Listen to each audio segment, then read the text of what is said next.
আজকে দীর্ঘ প্রতীক্ষার অবসান ঘটতে চলেছে finally. Good morning to everyone. আশা করছি তোমরা সবাই ভালো আছো। আমি আজকে একটু বেটার ফিল করছি। তোমরা জানো বিগত 3 থেকে 4 মাস ধরে আমি দিন রাত জেগে আমার অ্যাসাইনমেন্ট প্র্যাকটিকাম করছিলাম, তার সঙ্গে আমার কাজগুলোকে সামলাচ্ছিলাম। তারপর পাতা লিখতে লিখতে কখন যে রাত থেকে ভোর হয়ে যেত বুঝতেই পারতাম না। কিন্তু হ্যাঁ, মনে একটা বিশ্বাস ছিল আমাকে করতেই হবে, আমার বাবার স্বপ্নটা পূরণ করতে হবে।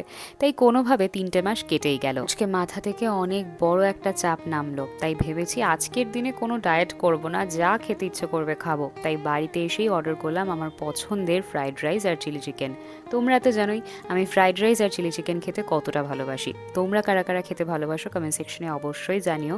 যদিও খাওয়ার পরে একটু খারাপ লাগে যে অনেকটা ক্যালোরি খেয়ে নিলাম, কিন্তু আমার তারপরেই মুহূর্তে মনে হয় আমি তো চাইলেই আমার পছন্দের খাবারটা অর্ডার করে খেতে পারি। কিন্তু এখনো অনেক মানুষ আছে যাদের কপালে হয়তো দুবেলা দুমুঠো ভাতটাও জোটে না। তাই সেদিক থেকে আমি অনেকটাই ফরচুনেট বলতে পারি, কি বল?